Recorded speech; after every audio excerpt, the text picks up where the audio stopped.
quais foram as 5 decisões mais absurdas que a justiça brasileira tomou no ano de 2023, na minha opinião. Vamos fazer uma retrospectiva, agora que o judiciário já se encaminha para o recesso, e eu acho que eles não vão conseguir bater essas nos próximos dias, não.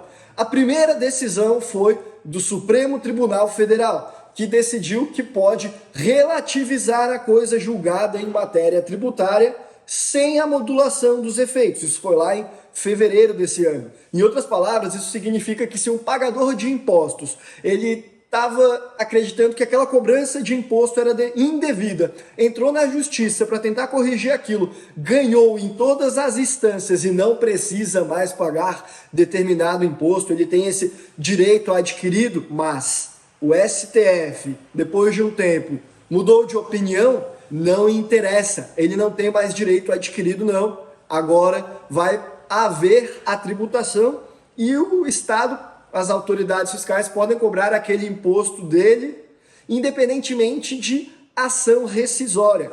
Isso é absurdo, na minha opinião, porque fere os princípios que me parecem mais basilares do direito, que é a não relativização da coisa julgada. Qualquer estudante de direito aprende isso na primeira fase da faculdade, mas no Brasil o buraco ele é um pouco mais embaixo. Se você ainda não me conhece, eu me chamo Guilherme, eu sou advogado e a Capital Global é uma empresa especializada em estratégias de internacionalização. Então, antes de apresentar para vocês quais são as outras 4 decisões, no mínimo polêmicas, que o Poder Judiciário brasileiro tomou nesse ano de 2023, considera conhecer o nosso trabalho, principalmente você que quer fazer uma blindagem patrimonial através da internacionalização. Se inscreva no canal, veja o nosso conteúdo e para algo mais personalizado para você, não hesite em nos contatar pelo site ou pelo e-mail que está aqui na tela e que também vão estar na descrição. Agora sim, vamos à próxima decisão polêmica que também veio do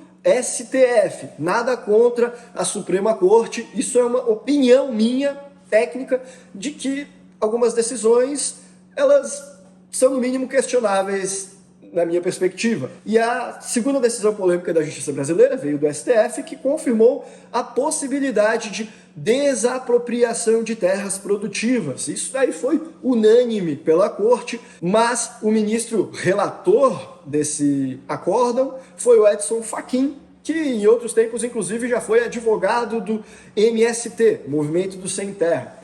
E isso me parece polêmico porque se você for lá na Constituição Federal, no artigo 185, a gente tem claro e cristalino que são insuscetíveis de desapropriação para fins de reforma agrária a propriedade produtiva.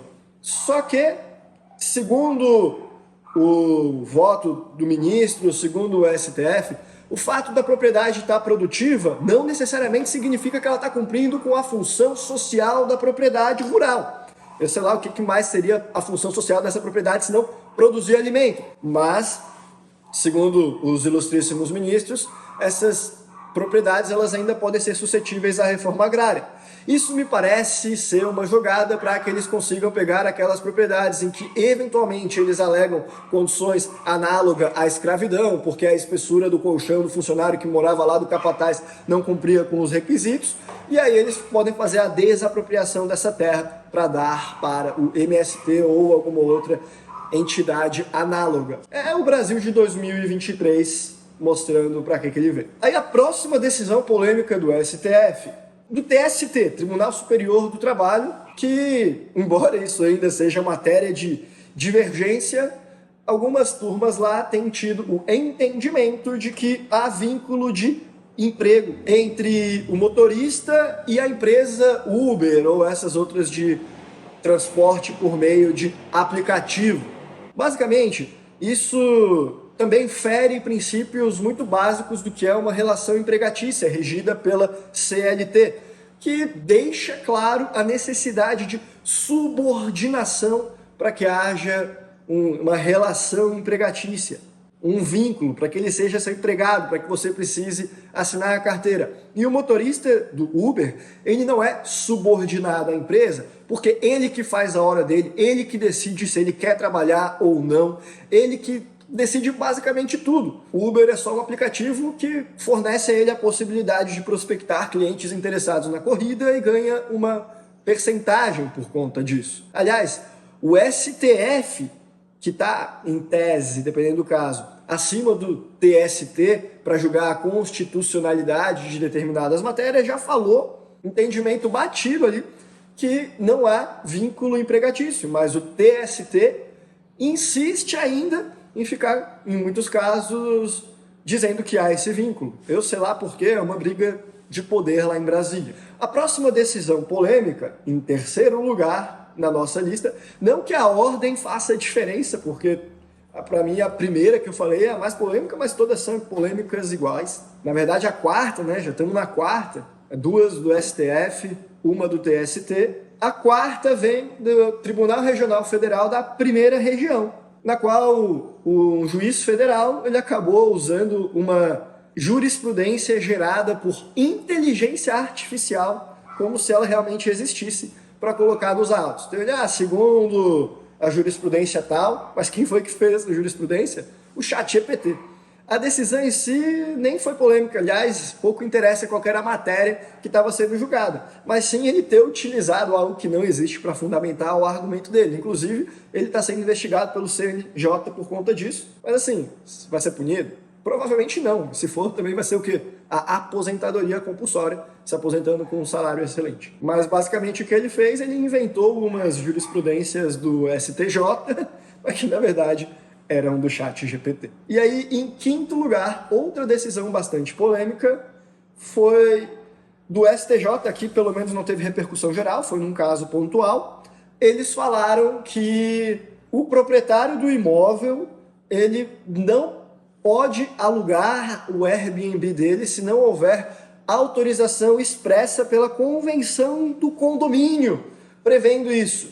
Então, isso me parece muito polêmico e que bom que não teve uma repercussão para todos os casos, porque agora, você que aluga no Airbnb o seu imóvel dentro de um prédio, fica exposto a uma insegurança jurídica gigantesca. Corra para conversar com o seu síndico para que ele te dê uma autorização, no mínimo, aí, se você acha que tem quórum, que a convenção do condomínio já deixa aprovado de forma expressa a possibilidade de alugar Airbnb. Porque amanhã ou depois, se alguém judicializar e querer te proibir, dizendo que não tem nada prevendo expressamente, você não vai mais poder, caso respeitem esse entendimento do STJ, ele acabe se consolidando como uma jurisprudência com repercussão geral. Agora, se você acha que o pessoal do teu condomínio não gosta muito de Airbnb, aí nem bota isso em pauta na convenção, não.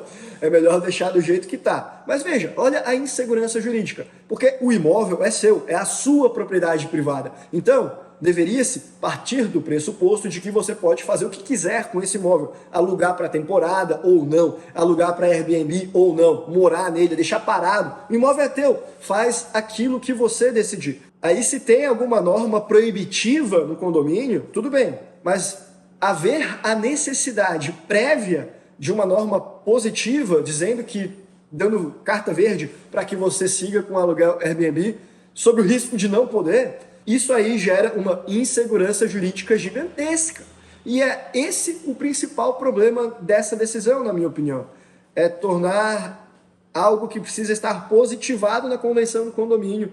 A ausência de previsão seria um risco gigantesco, enquanto que a ausência de previsão deveria se pressupor a possibilidade de fazer isso daí. Enfim, como você pode ver, são várias as decisões polêmicas que a justiça brasileira tomou no ano de 2023. E não só no ano de 2023, isso vem ocorrendo de forma reiterada no Brasil já há alguns anos, é bem verdade. Eu já fiz um outro vídeo no ano passado no qual eu falei as top 5 decisões mais polêmicas do STF nos últimos 4 anos, que eu vou deixar aqui no izinho para que você possa conferir.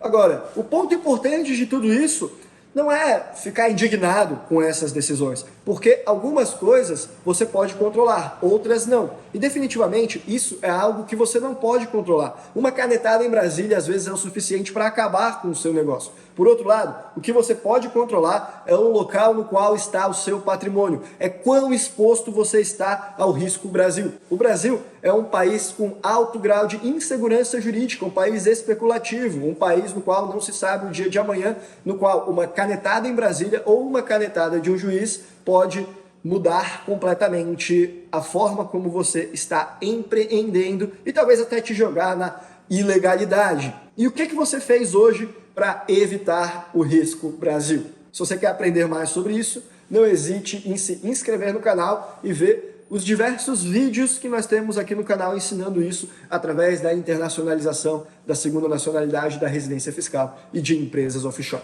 Porque para o vídeo de hoje nós ficamos por aqui. Um abraço e até a próxima.